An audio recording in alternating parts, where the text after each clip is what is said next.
교회와 가정, 그리고 기업은 하나님께서 하나님 나라를 건설하시기 위하여 하나님께서 작정하신 창조와 구속의 원리에 의해서 세워집니다.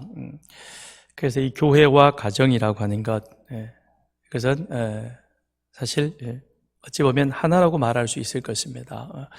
구원의 은혜를 입어 그리하여 하나님의 은혜 가운데 가정을 이룬 우리들, 그 가정이 함께 같이 모여서 우리는 가정 공동체로서 이 교회 공동체, 서산 교회가 이루어지게 되죠. 그래서 우리는 오늘 이 시간 믿음의 사람, 믿음의 가정들이 같이 함께 이렇게 예배당에 나와서 예배를 드립니다.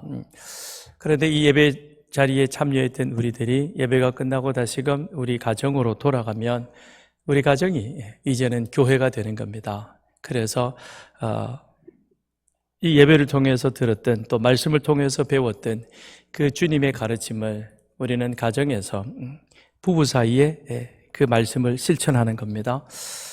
그렇게 함으로 부부 사이에 하나님 앞에서 좋은 가정교회를 세워야 하는 것이요, 또한 그것을 우리는 우리 자녀들과 더불어도 함께 같이 그 자녀로 하나님의 말씀을 양육하며 말씀을 같이 실천하게 함으로 우리 가정이 믿음의 가정이 되도록, 하나님이 기뻐하시는 교회로 세워져 가도록 하는 것입니다. 그런데 그 믿음의 사람들이 자녀가 학교에 가고, 그 다음에 우리들이 각자의 그런 사회생활, 그래서 어떤 분은 직장으로, 또 어떤 분은 자기가 세운 자영업이든 또는 사업주로 그렇게 우리 각자가 흩어지게 될 것입니다. 그러면 우리가 믿는 사람들이 나아가서 일하는 그 사업장, 그 터도 결국에는 그 자리가 하나님의 나라가 되어야 될 것이고 하나님의 나라를 세워가야 할 것입니다. 그러니까 하나님은 교회와 가정이라고 하는 것을 창조와 구속의 원리로 그렇게 말씀을 해주셨고, 이런 하나님의 창조함 속에 하나님의 구속의 은혜를 입은 그 사람들, 그들이 가정으로, 그 다음에 부모 자녀의 원리에 따라서 더 나아가서는 오늘 사도 바울은 종들아 상전들아라고 그렇게 우리들로 하여금 이 사회생활 전반에 걸쳐서 어떤 삶을 살아가야 할 것인가 하는 것에 대해서 권면을 주고 있습니다. 우리의 가정이 건강하게 세워지면 그 건강한 가정 안에서 또한 우리 자녀들, 그리고 그들도 하나님의 말씀으로 잘 양육받게 될 것입니다. 그런 사람들을 통하여서 그 사회생활, 직장생활이 그렇게 영위되어진다면, 그렇다면 그 믿음의 사람, 건강한 믿음의 사람들이 나아가서 행하는 그 사업장, 그 직장 또한 그 안에는 하나님의 건강한 나라가 함께 세워지게 될 것입니다. 그렇게 되어진다면 이 서산시가, 더 나아가서는 우리 대한민국이 건강한 사회가 될 것입니다. 그런데 이 모습을 가장 싫어하는 자가 바로 사탄이라는 것입니다.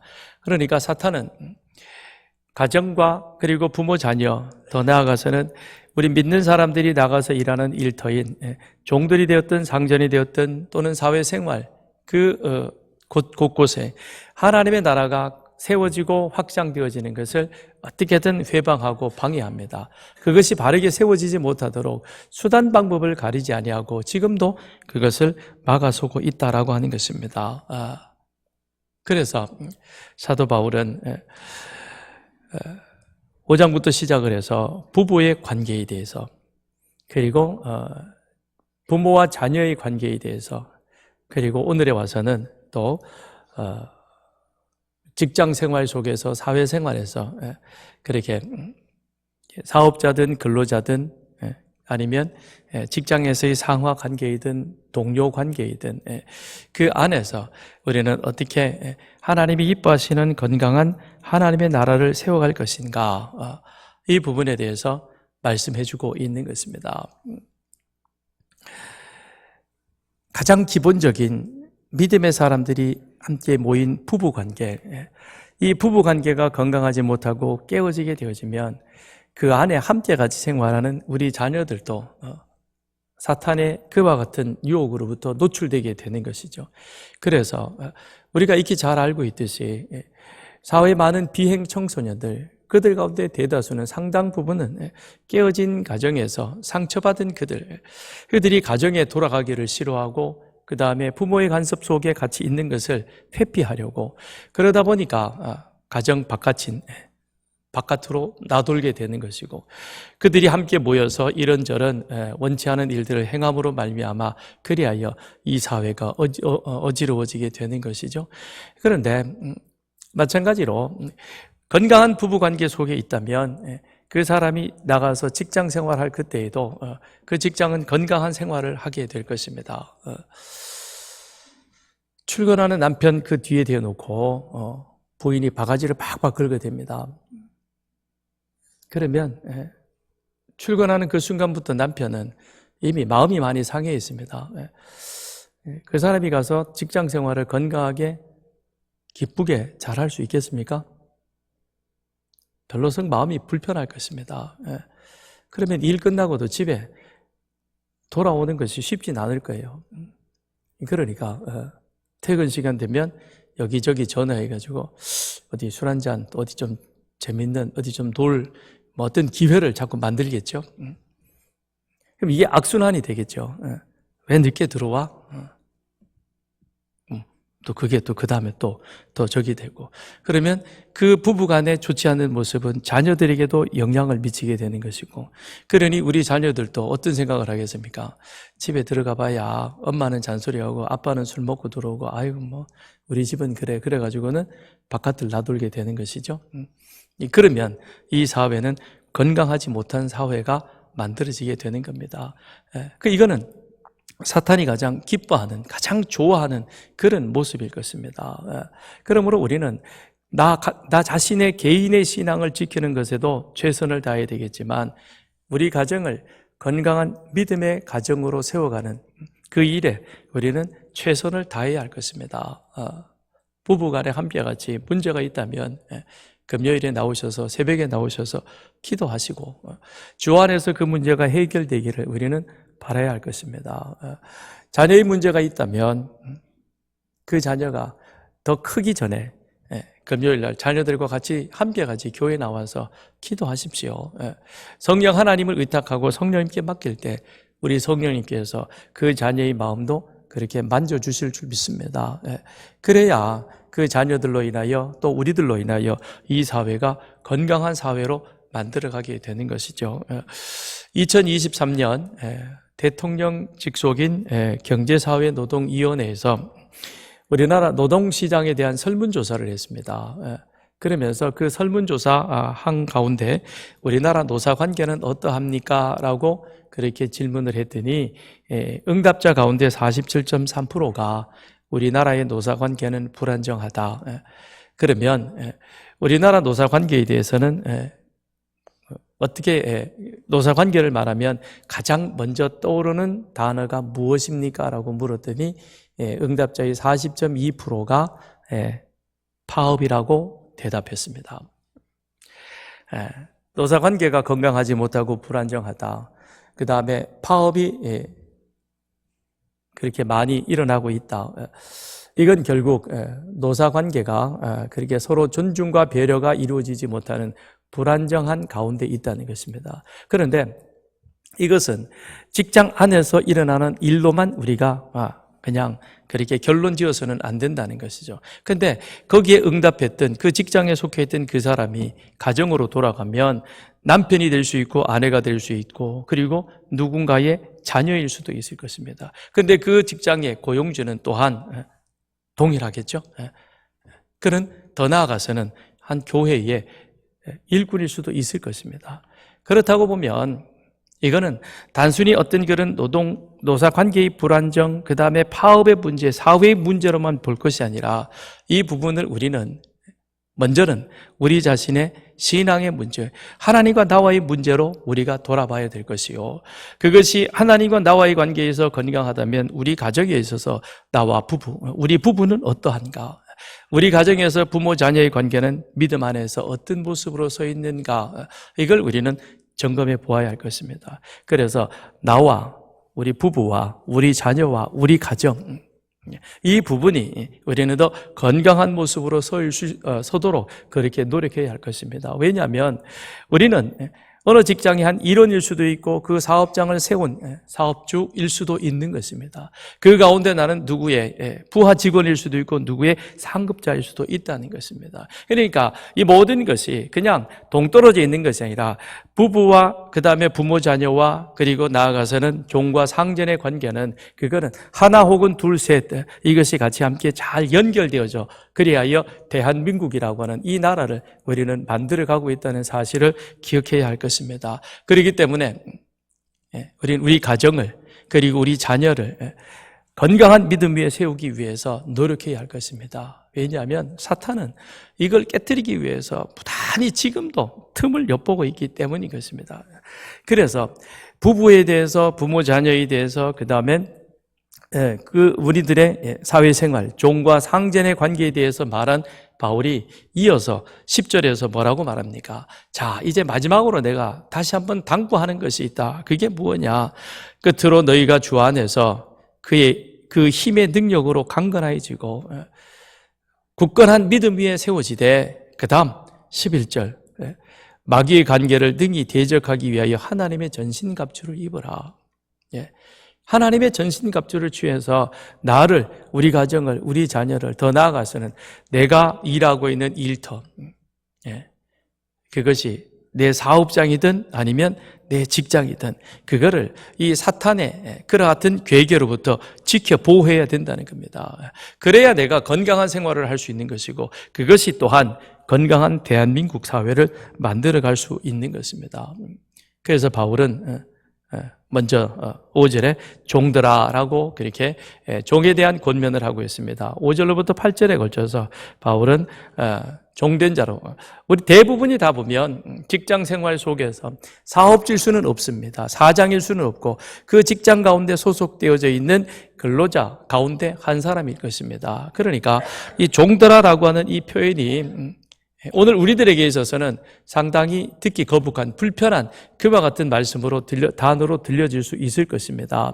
그런데 이걸 종과 상전의 관계로 보는 것이 아니라 우리의 일반 생활, 사회생활이라고 하는 보다 더 폭넓은 관계 속에서 본다면 그렇다면 이것은 5절로부터 8절에 주어지는 그 말씀은 일반적으로 다름 아닌 바로 우리 모두에게 주어지는 사회생활 속에서 우리가 어떻게 해야 하는가 하는 것에 대해서 말해주고 있는 것이죠. 바울이 종들아라고 말했을 때는 그 당시에 로마 사회 안에서 일반적으로 그렇게 통용되어지던 노예 제도를 바울은 염두에 두고 이 말씀을 쓰고 있는 것이죠. 노예라고 하는 것, 이것이 우리 나라에 있어서 우리는 이 부분에 있어서는 사실은 조금 거리감이 있습니다. 왜냐하면 우리 한반도라고 하는 것은 이미 정해진 이 지역 속에 있는 것이죠. 그렇기 때문에 미국에서 이번에 대통령인 트럼프가 어디죠? 북극인가 거기를 땅을 사겠다고 이제 난리를 칩니다. 우리는 어떻게 땅을 사고 팔까라고 생각을 하는데 나라가 근데 미국에서는 그 미국 자체가 다 그렇게 연방으로 되어 있잖아요. 그리고 알래스카도 소련에게 샀기도 하고요. 그게 그들에게 있어서는 별 부담 없는 겁니다. 그러나 우리나라는 어때요? 돈 주고 우리가 중국 땅을 사본 적이 없습니다. 대마도 땅도 사본 적이 없고요. 그렇기 때문에 땅을 사고 판다는 이 개념이 우리에게는 상당히 낯선 개념인 것처럼 노예 역시 마찬가지인 것입니다. 우리는 누구의 노예가 되어본 적은 없고 그리고 우리가 노예를 부려본 그와 같은 적도 없다는 것입니다. 그러나 로마 사회는 그 당시에는 극단적 계층화가 이루어져 있었습니다. 그래서 소수의 귀족과 그 다음에 대다수의 평민과 노예로 그 사회가 구성이 되어 있었습니다. 그런데 그들 노예는 내 부모가 노예이면 자기도 자연스럽게 노예가 되는 것이요. 그 다음엔 채무관계에 밀려가지고 빚을 제대로 갚지 못하면 결국에는 그것 때문에 노예로 전락하는 그런 경우도 있었습니다. 그리고 로마 제국이 영토를 넓히는 그와 같은 전쟁하는 과정에서 승리하면 패전국의 사람들을 노예로 끌어다가 나라에 그렇게 사용한 것입니다. 그렇기 때문에 바울 당시에 로마 사회에 있어서 노예 숫자는 무려 6천만 명 정도가 되었다는 겁니다. 6천 명이 아니고 6천만 명. 대한민국이 5천만이라 그러죠. 우리나라 전체가 바울 당시 로마 사회에 있어서 노예라고 보면 될 것입니다. 그러니까 노예제가 그 당시에 있어서는 그냥 일반적, 자연적인 그런 것들로 그렇게 받아들여졌던 것입니다. 그래서 그들 노예 가운데에서는 가정에서 이제 우리가 그 좁은 생각 속에서 보여지는 노예, 집안의 가사를 돌보는, 그리고 그 다음엔 조금 더 넓은 의미에서 육체적 노동을 주로 하는 그와 같은 육체적 노예, 더 나아가서는 의사나 교사나 행정적인 이런 모든 것들도 다 결국 노예들이 교육을 받아서 그 일을 감당했던 것이죠. 그렇게 해서 노예들이 상당히 광범위하게 로마 사회 전체를 구성을 하고 있었습니다. 그런데 이들은 세습이 되어지거나 아니면 빚 때문에 몰려서 또는 전쟁 포로로 붙잡혀 왔기 때문에 그들의 인격과 인권은 보장되어지지 않았습니다. 그래서 주인에게 예속된 재산의 일부로 그렇게 간주했던 것입니다. 그렇기 때문에 그들의 생명과 그들의 인권조차도 누구에게 귀속되어져 있었냐면 주인에게 귀속되어져 있어서, 그리하여 우리가 빌레몬서의 배경이 되어지는 세쿤투스의 난, 여러분 성경 통독 5대 제국을 통해서 이미 다 들어서 아시겠지만 그 당시에 도망간 노예 때문에 로마 사회가 전체 발칵 뒤집혀졌고, 그래서 그 노예를 죽이는 그 일은 그 당시 사회에 있어서는 지금은 집에 키우던 개 한 마리라도 함부로 죽였다 난리가 나죠. 그러나 그때는 사람 하나 죽여도 노예 하나 죽여도 그것 가지고 왜 그렇게 죽였느냐라고 문제 제기하는 사람이 아무도 없었다는 것입니다. 그런데 이와 같은 것들이 이제 시간이 점점점 흘러가면서 법적 제도적 장치가 여러 가지로 도입되기도 했지만 노예 제도가 정식으로 폐지되어지는 법안이 만들어진 것은 19세기 윌리엄 윌버포스 때 영국에서 이것이 처음 되어지고, 그 영향을 받아서 미국의 링컨 대통령이 노예 해방 운동을 펼치게 되는 것이죠. 그러니까 우리가 자유민이다, 자유한다라고 하는 이 시민의 개념이 지금 우리 가운데 들어온 것은 사실은 그렇게 오래되지 않았습니다. 짧은 이 시간 안에 우리는 자유민, 시민으로서 그런 삶을 살아가고 있는 것이죠. 그렇다면 바울이 오늘 종들아 그러고 그렇게 본문의 말씀을 시작하면서 그 당시 일반적으로 널리 퍼져 있던 제도적으로도 이것이 그냥 전혀 불법이 아닌 그 가운데, 그렇다면 바울은 노예제에 대해서 어떤 인식을 가지고 있었는가? 바울은 대놓고 노예제를 폐지하라고 요구하진 않습니다. 그러나 빌레몬서를 통해서 노예제에 대한 바울의 생각을 우리는 엿볼 수가 있는 것이죠. 바울은 제도를 바꾸기에 앞서서 먼저 영적 평등을 주장하고 있는 것입니다. 그걸 더 강조하고 있다는 것이죠. 그게 복음이 주고 있는 내용이기도 합니다. 바울이 로마 감옥에 있을 때에 오네시모를 만나게 됩니다. 그래서 그 오네시모에게 복음을 전했고, 복음을 전해서 말씀을 가르치다 보니까 오네시모가 상당히 영특했나 봅니다. 그래서 바울이 가까이 두고 그를 여러 가지 모양으로 함께 도움을 받았습니다. 그런데 가까이 두고 같이 생활하면서 그렇게 여러 가지 개인의 것들도 알아보다 보니까 이 오네시모가 과거에 노예였다는 사실을 알게 됩니다. 그런데 더 놀라운 것은 그는 도망 나온 노예였다는 것입니다. 도망 나온 노예가 자기가 과거의 신분이 발각되어지면 그러면 그는 그야말로 쥐도새도 모르게 죽을 수도 있는 겁니다. 그런데 더 놀라운 사실은 바울이 전했던, 골로새에서 전했던 그 복음을 듣고 그 다음에 예수를 영접했던 빌레몬, 바울의 제자 빌레몬 집의 노예였던 오네시모였던 겁니다. 이 관계가 참 묘하죠, 그죠? 바울이 복음을 전해서 빌레몬이 예수를 믿었고 그 집에 누가 있었느냐? 오네시모라고 하는 사람이 있었는데, 그런데 이 사람이 도망 나와서 로마에서 사도 바울을 만났습니다. 그리고 사도 바울을 만나서 그도 복음을 듣고 이제는 회심하여서 그리스도인이 되는 것이죠. 그러니 바울이 갈등을 합니다. 이 오네시모를 돌려보내야 될 터인데 자기 곁에 두는 것이 여러 가지로는 유익한 면도 있지만, 그러나 이를 다시 이 빌레몬 그 집으로 돌려보내는 것이 그것이 옳겠다라고 생각이 되어져서, 그래서 바울이 오네시모를 설득을 하기 시작합니다. 너 집으로 돌아가야 된다. 근데 오네시모도 세쿤투스의 난을 익히 잘 알고 있고, 그 다음에 그 사회에서 노예가 갖고 있는 그런 신분적 불안정함을 이 오네시모도 모르는 바가 아닌 것이죠. 그런데 이 오네시모가 집으로 돌아가기로, 빌레몬에게 돌아가겠다고 결정을 합니다. 그러니 바울은 오네시모를 빌레몬에게 돌려보내면서, 그러면서 이제는 편지를 가지고 빌레몬을 설득을 합니다. 바울의 입장에서 보면 빌레몬은 그의 복음을 받아들이고 제자로 양육받은 그와 같은 사람입니다. 그런데 바울은 빌레몬에게 편지를 쓰면서 뭐라고 얘기를 하냐면, 그를 노예로 받지 말고 형제 중, 예수 그리스도 안에서 형제로 받아들일 것을 바울은 아주 정중하면서도 간절하게 그렇게 빌레몬에게 부탁을 하죠. 그런데 감사하게도 빌레몬이 오네시모를 형제로 받아들이는 겁니다. 이건 그 당시로 보면 파격 그 자체인 것입니다. 있을 수도 생각할 수도 없는 일인 겁니다. 그런데 바울과 오네시모, 빌레몬 이 세 사람 사이에서 이와 같은 일들이 일어나게 된 것이죠. 제도를 바꾼다고 해서 사회가 달라질 것이다. 우리는 그것이 착각이라는 사실을 알아야 할 것입니다. 제도를 바꾸는 것에 앞서서 먼저 복음으로 우리 한 사람 한 사람이 변화되어져야 하는 것입니다. 복음이 들어가고 그 복음이 내 안에 들어와서 나는 누구인가? 나는 죽어 마땅한 죄인이다. 그런 마땅히 죽어야 될, 형벌받아야 할 죄인인 내가 하나님이 나를 사랑하셔서 그 아들 예수 그리스도를 이 땅에 보내주셨고 그가 나를 대신하여 조롱받으시고 고통받으시고 십자가에 죽으시고 그리고 다시 3일 만에 살아 부활하심으로 말미암아 예수 안에서 나는 하나님의 은혜를 받아 이제는 죄 용서함을 받은 그리스도인이 되었다. 이 사실을 분명하게 안다면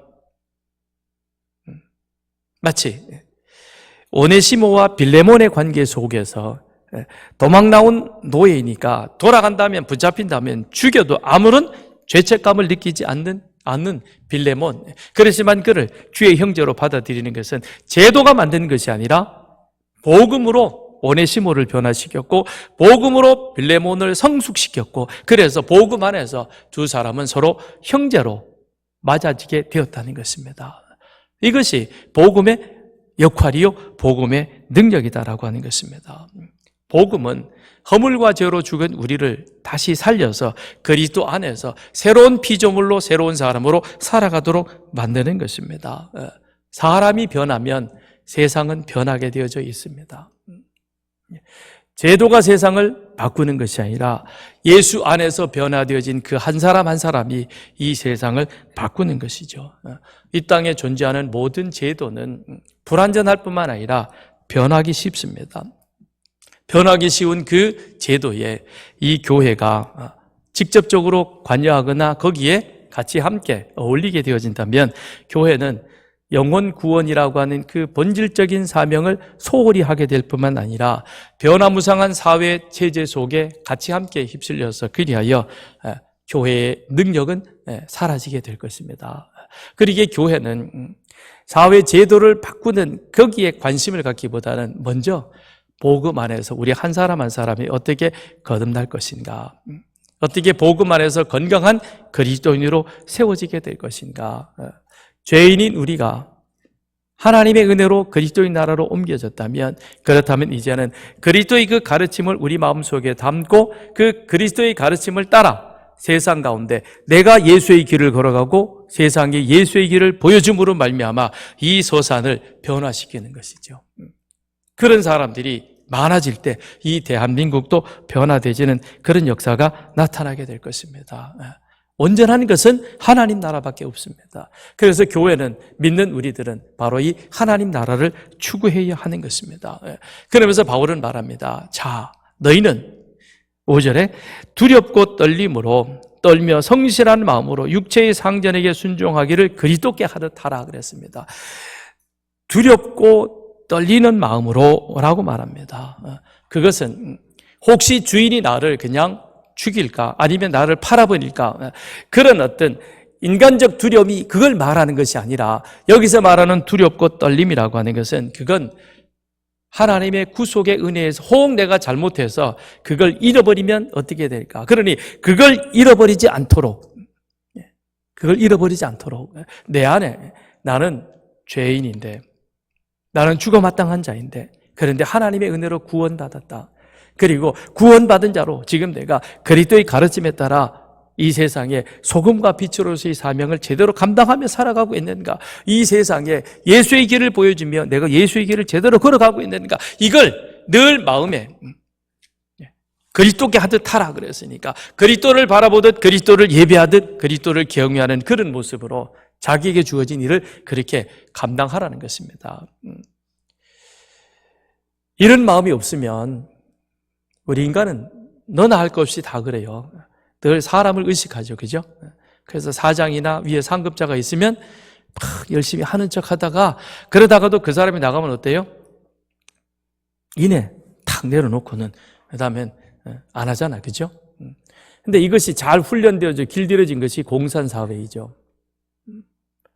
우리나라가 88 올림픽이 끝나고요. 여러 가지 많은 이 3차, 2차 간의 수공업들이 중국 쪽으로 많이 갔습니다. 근데 그 당시에 인건비도 사고 여러 가지 경쟁력 있는 그런 어떤 사업의 조건이 되어서 많은 사업체들이 중국으로 갔었는데 그런데 1차로 갔던 그 우리나라 사업체들 가운데 90% 이상이 다 2, 3년 내에 파산하고 다시 돌아왔습니다. 베트남으로 가거나 아니면 인도네시아로 가거나 돌아갔습니다. 그럼 왜 그러느냐? 이 사람들은 아주 이 시간이 딱 정해져 있는 거죠. 내가 열심히 일해도 국가에서 주는 것은 똑같고 배급제니까 그냥 놀아도 국가에서 먹여주고 그러니까 일을 안 하는 거죠. 그러니까 제품 하나 가지고 어떤 사람은 하루 종일 가지고 있는 겁니다. 조금 양심 있는 사람은 조금 열심히 하고요. 그러다 보니까 생산이 안 나오는 거죠. 그럼 망할 수밖에 없는 것이죠. 공산주의라는 것이 이렇게 사람을 망가뜨린다는 겁니다. 그런데 지금 바울은 뭐라고 말합니까? 두려워하고 떨며 자, 너는 어떤 존재이냐?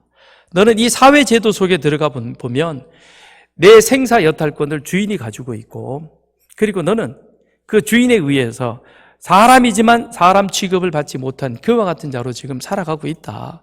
그런 너를 위해서 하나님이 당신의 사랑하는 아들을 이 세상에 보내셔서 너의 죄를 대신해서 그 예수가 십자가에서 고통당하시고 죽으셨다. 그리고 3일 만에 다시 살아 부활하셔서 너를 하나님의 자녀로 회복시켜 주셨고 하나님을 아버지라 부르며 하나님께서는 너보고 죄 없다라고 그렇게 인정해 주셔서 그래 너는 의인이야. 이 사실을 이 노예가 복음을 듣고 아는 겁니다. 그러니 그 사실을 내 안에 있는 이 구원 그건 누구도 빼앗아갈 수 없다. 그러나 내가 죄인이한 사실 구원받았다는 이 사실을 그냥 잃어버리면 그러면 나는 다시 세상에서 인정받지 못하는 대우받지 못하는 노예처럼 버려지듯이 하나님 앞에서도 버려질 수 있다. 그러니까 버려지지 않도록 하기 위해서 어떻게 하라? 내가 구원받은 자. 그러므로 매일 아침 일어날 때마다 나는 누구인가?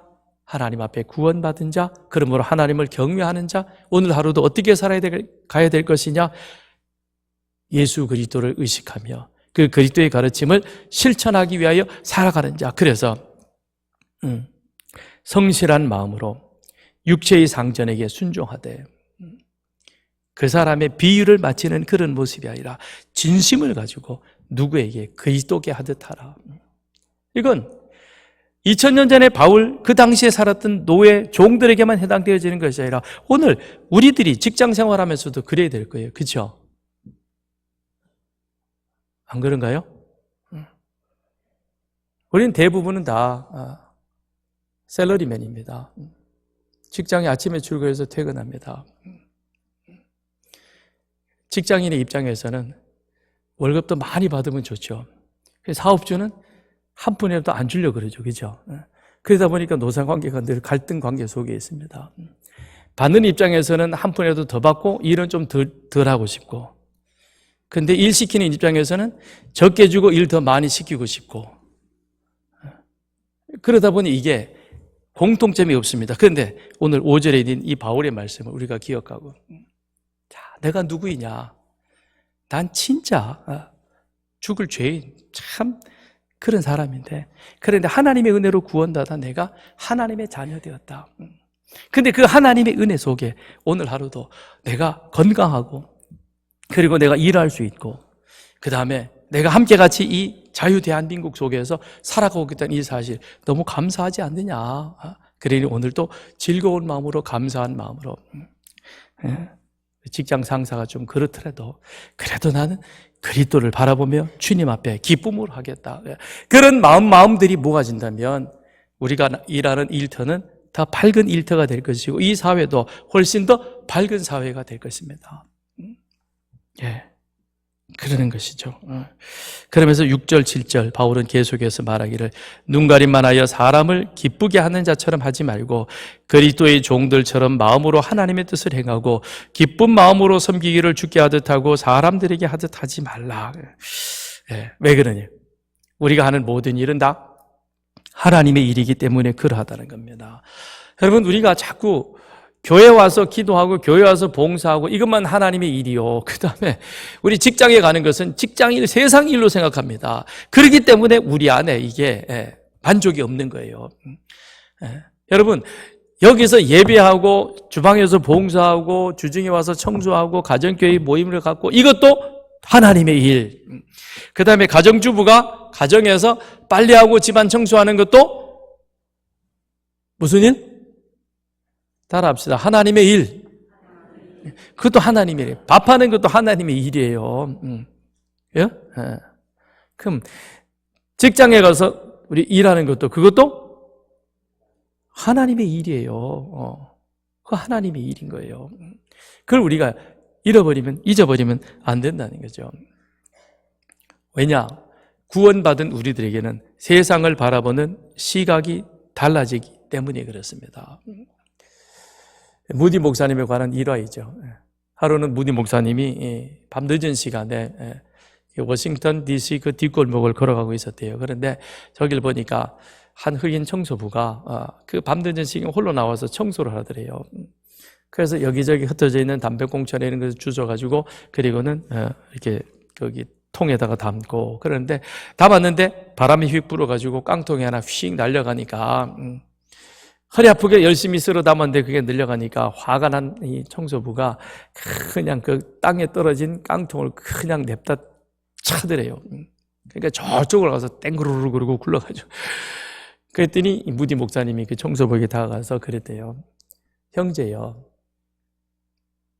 당신은 지금 하나님이 창조하신 지구 정원의 한 부분을 관리하고 있는 정원 관리사입니다. 우리가 이 세상을 어떻게 보느냐?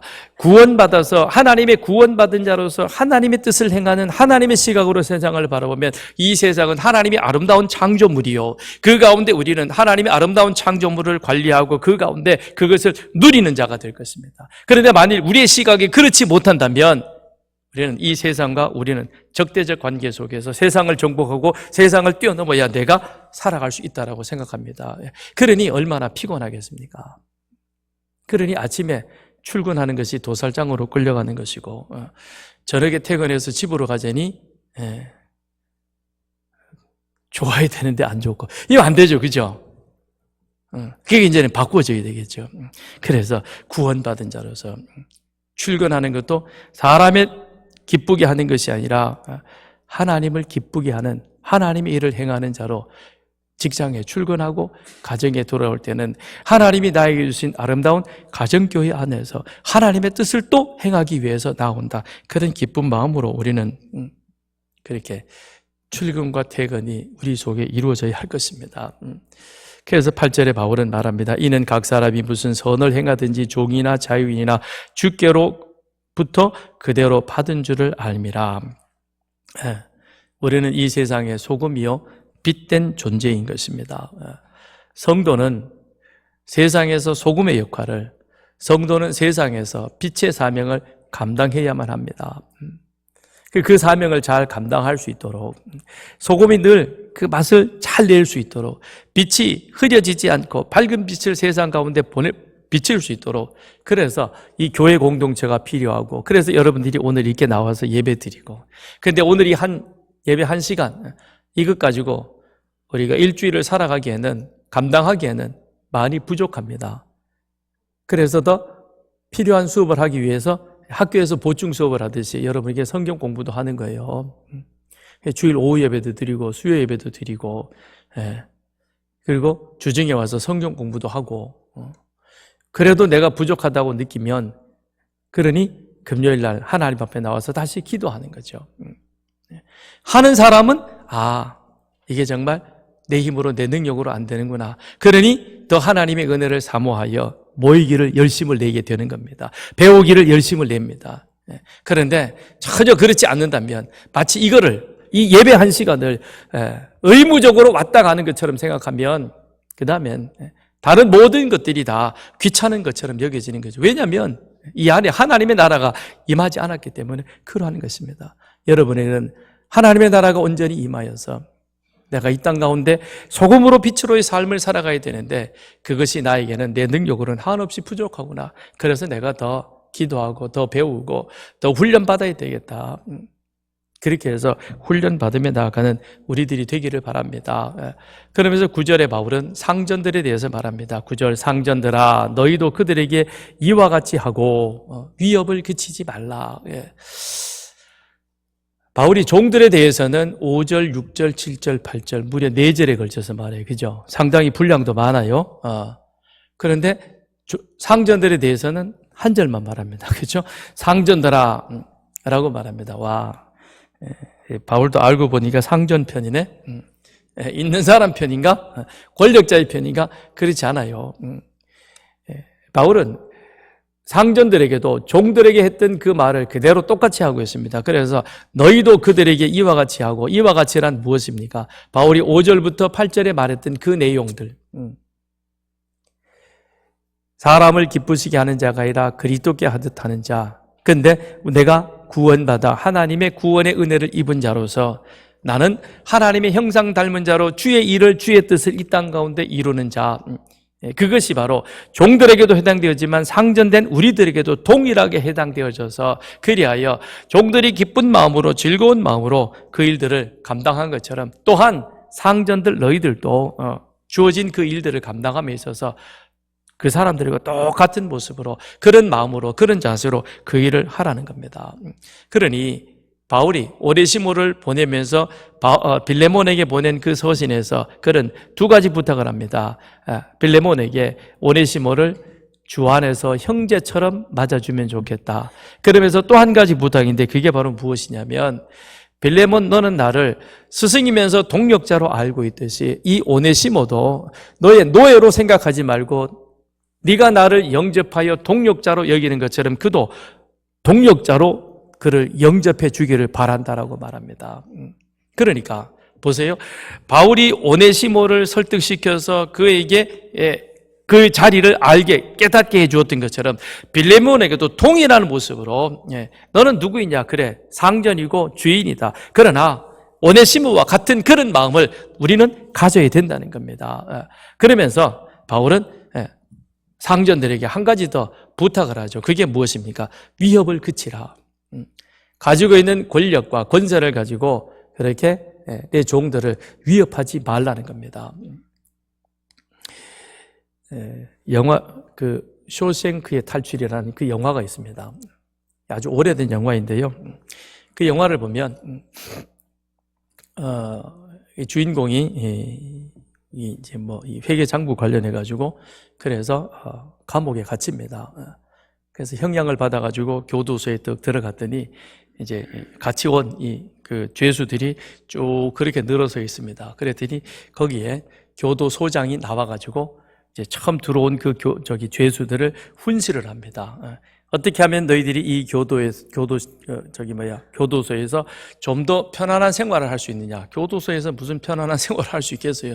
그런데 여기서 잘 지낼 수 있으려면 두 가지를 잘해야 된다. 그러는 거예요. 첫째, 이 교도소에서는 내가 법이다. 내가 지킨 모든 원칙에 따라서 너희는 해야 된다. 너희들이 익히 알고 있는 이 세상의 법이나 그 다음에 교도소의 어떤 원칙 이거 다 필요 없다. 이 교도소에서는 내가 왕이다. 그러니 내가 만들어 놓은 법을 따라야 한다라는 겁니다. 그러면서 또 한 가지 더 얘기를 하는데요. 이게 교도소장이 그렇게 얘기하면서 성경책을 딱 품에 품고 그럽니다. 그리고 너희는 나와 같이 성경책을 읽을 것이다. 매일같이 성경책을 읽는다는 겁니다. 상당히 불편해요. 그죠? 내가 여기엔 법이다. 내 마음대로 해야 된다. 내가 해놓은 것들 너희들은 따라 지켜야 된다. 그래요.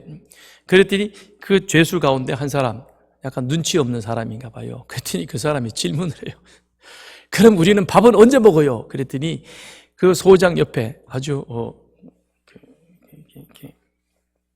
무섭게 생긴 교도관이 눈을 부릅뜨고는 그 사람 앞으로 다가가는 거예요. 딱 가서는 노려보고는 그래요. 내가 먹으라 그럴 때 먹는 거고 먹지 말라 그럴 때 안 먹는 거야. 그게 밥 먹는 시간이야. 그러더니 그 몽둥이를 가지고는 그 사람의 배를 그냥 콱 쑤시는 거예요. 그랬더니 그 모습을 보면서 소장이 아주 입가에 만면의 미소를 띠면서 다시 한번 얘기해요. 여기서는 내가 왕이다. 내가 지킨 대로 너희들은 해야 된다. 그래야 너희들의 교도소 생활이 편할 것이다. 그리고 너희들은 나와 함께 매일같이 성경을 읽는다. 성경 읽는다는 말을 빼든지 아니면 내가 왕이니까 내 마음대로 하겠다 그 말을 안 하든지 둘 중에 하나만 했으면 좋겠는데 그러더라고요. 바울이 말합니다. 위협하지 말라. 교도소장? 아무리 교도소장이라도 위협하면 죄수를 위협하면 안 되겠죠. 그죠? 왜 위협하지 말라 그랬습니까? 자, 9절 후반에 보면 이는 그들과 너희의 상전이 그들 종들과 너희 상전들의 상전이 누구냐? 하늘에 계시고 하늘의 하나님이 종들과 상전들의 진정한 상전이라는 것입니다. 그에게는 하나님은 사람을 외모로 취하는 일이 없다. 하나님 앞에서는 신분, 지위, 고하가 있는 것이 아니라 누구만 있어요? 구원받아야 할 죄인, 하나님의 은혜를 받아야 할 죄인만 있는 것뿐인 것이지 상전, 종, 이거는 하나의 질서 체계에 불과한 것이다. 그런데 질서에 있는 그것을 일을 더 체계적으로 효율적으로 하기 위해서 만들어 놓은 그것을 가지고 내가 좀 힘이 있고 내가 좀 권세가 있고 권력이 있다고 위협하면 안 된다는 것이죠. 그러지 말라는 겁니다. 우리에게 진정한 상관이 누구이냐? 하나님이시다. 이 사실을 잘 알았던 사람이 누구이냐면 김제 금산교회의 조덕삼 장로님이십니다. 김제 금산교회는 기역자 교회로 우리들에게 잘 알려져 있습니다. 그런데 그 교회는 조덕삼 장로와 그 다음에 이자익 목사님, 이 두 분이 아주 참 우리 한국 이 통합교단에 있어서 굉장히 훌륭한 본이 될 만한 귀한 분입니다. 조덕삼 장로는 금산 출신인데 그들은 집안이 오래전부터 무역을 하면서 지주로서 이 조덕삼은 집안에 참 풍요로움으로 인하여 여유 있는 삶을 살았습니다. 그런데 이자익 목사님은 경상도 분이신데 워낙에 가난한 집안에 어려서부터 아버지가 돌아가셔서 그리하여 그는 가난을 면하기 위해서 그러기 위해서 길을 떠났다가 금산에 머물게 됩니다. 그러면서 그 조덕삼 장로님, 그전에는 장로님이 아니었죠. 그 집안에 마부로 있게 됩니다. 그랬는데 이 조덕삼과 이자익 두 사람이 그 전라도 지역에 선교를 하던 테이트 선교사님에 의해서 복음을 받아들이게 됩니다. 그리고 같이 복음을 받고 예수를 영접하여 예수 믿게 되는 거죠. 그러니까 주인인 조덕삼이 그 집의 마부요 머슴인 이 이자익을 교회같이 주일이면 예배를 참여하게 됩니다. 그런데 이자익이가 아마 상당히 영특했나 봅니다. 그러니까 그저 오며 가며 들었던 그런 귀동냥으로 천자문도 빼고 그 다음에 성경도 잘 읽고 잘 알고 그랬습니다. 그래서 이 두 사람이 교회에서 영수로 그렇게 세워지게 됩니다. 그러니까 이 복음 우리나라 선교 초기에는 목회자가 많이 부족해서 그래서 교회에서 열심히 있고 조금 지식이 있는 그 사람을 영수라고 하는 그 제도를 두어가지고 그래서 그 사람이 교회 가서 성경도 가르치고 예배도 인도하도록 그렇게 했습니다. 그러니까 같은 교회에 한 사람은 주인이고 한 사람은 종이고 주인인 조덕삼 그 다음에 그 집의 머슴인 이자이, 두 사람이 같이 신앙생활을 하는데 둘이 같이 영수가 되었습니다. 그런데 조덕삼은 이자익보다 나이가 9살이나 더 많았습니다. 그렇게 해서 교회를 섬기던 중에 어느 날 교회에서, 이 금산교회에서 장로 피택 투표가 있었습니다. 그러니 주인이고 그 다음에 재산도 넉넉하고 인품도 좋은 이 조덕삼이가 당연히 장로로 피택되리라, 그렇게 교인들은 다 생각을 했습니다. 근데 투표는 다른가 봐요. 생각하고 투표하고는 또 다른가 봐요. 그래가지고 투표 결과를 보니까 조덕삼이가 장로 될 줄 아는데 장로에 떨어지고, 생각지도 않았던 그 집의 머슴인 이자익이가 장로가 된 거예요. 큰일 났어요. 그죠? 자기들이 투표해놓고 이제 문제가 생긴 거야. 그래서 투표 결과가 딱 발표가 되니까 교인들이 이제 웅성웅성하기 시작하는 겁니다. 큰일 났다. 조자이가 장로 돼야 되는데, 조덕삼이가 장로 돼야 되는데 이자이가 장로가 되었으니, 야, 앞으로 이제 이자이의 앞날이 우리 교회는 어떻게 될까 수근수근합니다. 그 눈치를 모르겠어요, 조덕삼 영수가. 그래서 조덕삼 영수가 발언권을 얻어가지고 일어나서 이렇게 얘기를 합니다. 이 결정은 하나님이 내리신 결정입니다. 우리 금산교회 교인들은 참으로 훌륭한 일을 했습니다. 저희 집에서 일하고 있는 이자익 영수는 저보다 신앙에 열심히 배나 더한 사람입니다. 나는 교회 결정에 순종하고 이자익 장로를 받들어 열심히 교회를 섬기겠습니다. 내가 대독했지만 이럴 때는 여러분도 좀 좋은 반응을 좀 보내봐요. 뭐 멍뚱하게 이러고 있지 말고, 이제 얼마나 놀라운 발표입니까? 그렇잖아요? 주인이면서 나이도 더 많고 자기 집의 머슴이고 자기보다 어린 그 사람이 교회 결정에 의해서 장로가 되었습니다. 99%는 받아들이기 힘들 겁니다. 그렇잖아요? 도대체 뭐 하자는 거야 지금. 내가 지금 이 교회 헌금도 얼마나 하고 내가 얼마나 그랬는데 도대체 나를 뭘로 알고, 그러면서 아마 벌떡 일어나가지고 나갔을 거예요. 그죠? 우리 교회는 안 그래요. 저쪽에 다른 교회가 그랬다 그러더라고요. 기가 막힌 일이죠. 그랬습니다. 그래서 조덕삼은 자기보다 나이가 9살이나 어린 이자익을 교회 장로로 잘 섬깁니다. 그런데 나중에 조덕삼 씨가 이자익을 평양신학교에 보냅니다. 그래서 목사가 됩니다. 그리고는 그 교회 담임 목사로 부임을 합니다. 금산교회 이자익 목사가. 그런데 조덕삼 장로는 자기보다 나이 어리고 자기 집안의 머슴 출신이었던 이자익 목사님을 교회 담임 목사 당회장으로 잘 섬깁니다. 그의 손자가 누구냐면 국회의장을 지낸 조세형 씨입니다. 하나님이 그 집에 그런 큰 축복을 주신 것 같습니다. 왜 조덕삼 장로는 그와 같은 결정을 그렇게 받아들였을까? 다름이 아니죠. 하늘에 계신 하나님이 저와 나의 상전이다. 하나님은 사람을 외모로, 신분, 지위, 고하로 보시는 분이 아니시다. 그러므로 우리는 하나님 앞에 구원받은 자이다 라는 이 사실을 이 조덕삼 장로는 이미 깨달은 것이죠. 알았던 것입니다. 우리들도 그와 같은 자가 되기를 바랍니다. 우리 하나님은 우리를 신분으로 보시지 않습니다.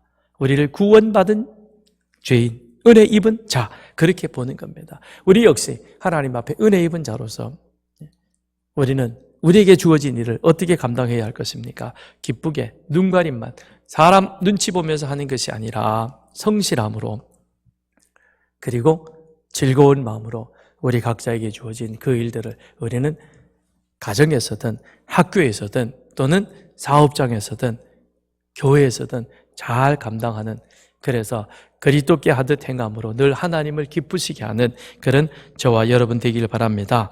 이 시간 우리가 함께 기도하겠습니다. 오늘 기도하실 때 하나님, 우리는 하나님의 은혜로 그리스도의 십자가 보혈로 구원받아 하나님의 자녀 되었습니다. 그러므로 구원받은 자로 이제는 그리스도의 가르침을 따라 우리 가정에서, 학교에서, 직장에서, 그리고 교회에서 늘 하나님을 의식하고 그리스도께 하듯 우리 삶을 힘있게 살아갈 수 있는 우리 모두가 되게 하여 주옵소서. 같이 함께 기도합니다.